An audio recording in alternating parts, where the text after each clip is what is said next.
इससे पहले एक वीडियो में हमने बात की थी अभिप्रेरण यानी कि मोटिवेशन के बारे में। आज की ये वीडियो उसी टॉपिक से रिलेटेड है जिसमें हम बात करने वाले हैं साइकोलॉजी में मोटिवेशन की सबसे important model need hierarchy model के बारे में, जिसे आवश्यकता पदानुक्रम मॉडल भी कहते हैं और इसे दिया गया था मनोवैज्ञानिक अब्राहम मैस्लो के द्वारा। इसी नीड हायरार्की मॉडल के बारे में आज की इस वीडियो में हम डिटेल में जानेंगे। तो चलिए बात करते हैं आज के इस टॉपिक के बारे में और शुरू करते हैं आज की इस वीडियो को।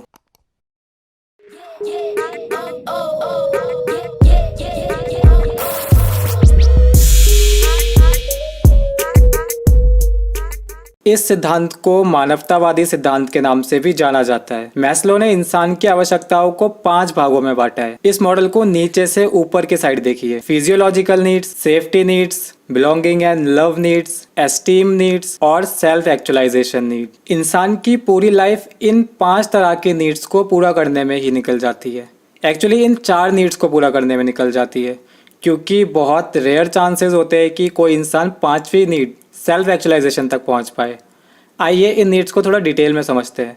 सबसे पहले बात करते हैं फिजियोलॉजिकल नीड्स यानी शारीरिक आवश्यकता की। मैस्लो के मॉडल में इसको सबसे नीचे रखा गया है, मतलब सबसे लास्ट में नहीं आती है ये नीड। इस मॉडल को नीचे से ऊपर के साइड पढ़ते हैं, यानी सबसे पहले ये नीड आएगी। फिजियोलॉजिकल नीड्स ऐसी नीड्स होती है जिनको पूरा किए बिना कोई भी इंसान जिंदा नहीं रह सकता। बेसिकली इन नीड्स में आती है हमारी daily needs like hunger, thirst, sex और दूसरी ऐसी नीड्स जो हमारी शारीरिक ज़रूरतें हैं। इनको पूरा करने के बाद ही इंसान अपनी बाकी की नीड्स के बारे में सोच सकता है। जैसे कि वो कहावत तो आपने सुनी ही होगी, पहले पेट पूजा फिर काम दूजा। जब तक इंसान का पेट नहीं भरेगा तब तक वो किसी और चीज़ के बारे में नहीं सोच सकता। यानी सबसे पहले इंसान पूरी करेगा अपनी फिजियोलॉजिकल नीड, फिर आएगा वो दूसरी नीड पर यानी सेफ्टी नीड पर। सेफ्टी नीड्स की बात करें तो जब इंसान की फिजियोलॉजिकल नीड्स पूरी तरह से कंप्लीट हो जाती है तब इंसान को सेफ्टी की ज़रूरत होती है। सेफ्टी इन द सेंस खुद को सिक्योर करना। जब इंसान की पहले टाइप की नीड पूरी हो जाती है तब वो चाहता है कि वो खुद सिक्योर हो, उसकी फैमिली सिक्योर हो, उसका एक घर हो, उसकी हेल्थ सही रहे, उसके आसपास सिक्योरिटी हो, उसके पास प्रॉपर्टी हो वगैरह। ये सब सेफ्टी नीड्स में आता है। इन दोनों तरह की नीड्स के पूरा हो जाने के बाद इंसान आता है अपने तीसरे स्तर पर, जो है लव या बिलोंगिंग नीड्स। इसे हम सोशल नीड के नाम से भी जानते हैं। इसमें आपकी सोशल लाइफ की नीड्स आती हैं, जैसे school, family, friend, religion, coworkers और इसके अलावा लव, अट्रैक्शन, अफेक्शन। ये सब आपका सोशल नीड्स में आता है। जब इंसान को पता होता है कि उसकी फिजियोलॉजिकल नीड्स पूरी हो चुकी हैं और सेफ्टी नीड्स भी पूरी हो चुकी हैं, तब वो चाहता है कि वो सबके साथ एक आइडेंटिफिकेशन बिल्ड करे। एक ग्रुप, एक फैमिली, एक कम्युनिटी, सभी जगह वो चाहता है कि लोग उसे अटेंशन दें, वो लोगों से ज़्यादा कनेक्ट हो, लोग उससे ज़्यादा से ज़्यादा कनेक्ट हो, कोई उसको प्यार करे, उसका साथ दे, उसको सपोर्ट करे। सोशल कनेक्शन, इमोशनल सपोर्ट, सब इस तीसरी तरह की नीड में आता है।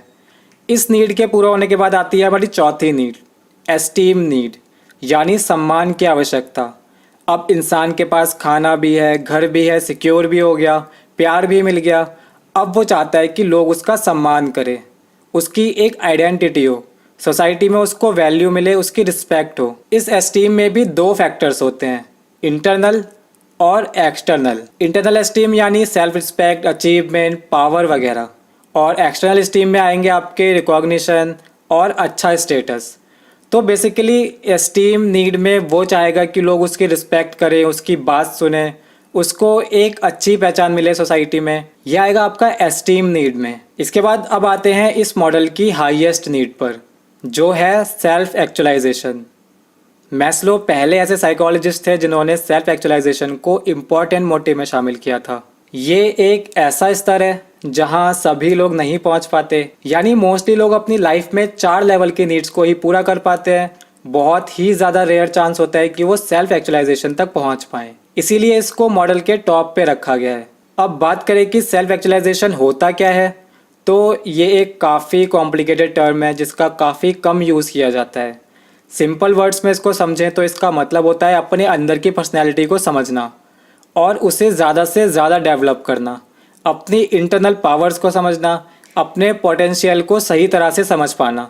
ओवरऑल खुद को अच्छी तरह से समझ पाना ही सेल्फ एक्चुअलाइजेशन होता है। और मोस्टली इंसान यहाँ तक क्यों नहीं पहुँच पाते, इसकी अगर हम बात करें तो जब इंसान की 4 लेवल तक की नीड्स पूरी हो जाती है तब वो सोचते हैं कि अब उनके पास खाना भी हो गया, एक अच्छा घर भी हो गया, फ्यूचर भी सिक्योर है, सोशल नीड्स भी पूरी हो गई हैं, रिलेटिव भी अच्छे हैं, अच्छे रिलेशंस हैं, दोस्त भी हैं, नेबर्स भी हैं, सब कुछ अच्छा है और रिस्पेक्ट भी है सोसाइटी में, यानी अब लाइफ सेट हो चुकी है। मतलब 4 लेवल पूरी करने के बाद उन्हें 5वीं लेवल के बारे में सोचना ही नहीं होता। वो इन्हीं 4 लेवल को और ज़्यादा करते रहते हैं। जैसे खाने की नीड पूरी हो गई तो अब उनको ज़्यादा अच्छा खाना चाहिए और ज़्यादा खाना चाहिए, अलग अलग तरह का खाना चाहिए। घर की नीड पूरी हो गई तो अब और बड़ा घर चाहिए, गाड़ी की नीड पूरी हो गई तो बड़ी गाड़ी चाहिए। इसी तरह उनकी लाइफ 4 नीड्स के चारों तरफ घूमती रहती है।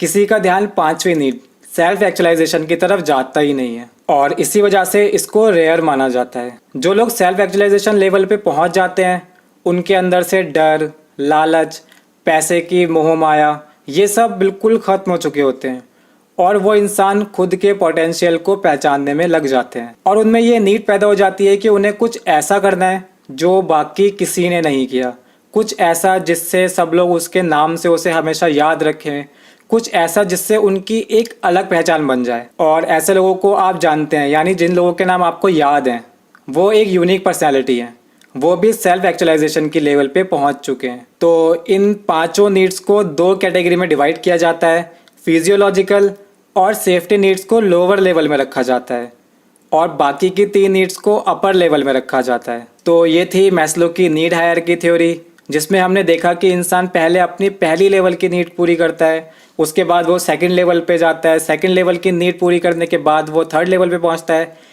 ऐसे करके 5 लेवल में हमारी नीड्स को बांटा गया है। तो हमें उम्मीद है कि आपको ये मॉडल समझ आ गया होगा। ये मॉडल आपकी ग्रेजुएशन और पोस्ट ग्रेजुएशन दोनों के लिए एक अच्छा टॉपिक है जो काफ़ी इंपॉर्टेंट होता है। वीडियो अच्छी लगी हो तो वीडियो को लाइक करना ना भूलें, कमेंट करके अपने क्वेश्चन और सजेशन हमें दे सकते हैं, शेयर कीजिए अपने दोस्तों के साथ और साइकोलॉजी से रिलेटेड और भी इन्फॉर्मेटिव और इंटरेस्टिंग वीडियोस देखने के लिए सब्सक्राइब कीजिए द साइकोलॉजी क्लासेस को। जल्दी मिलते हैं एक नए टॉपिक एक नई वीडियो के साथ। Thank you.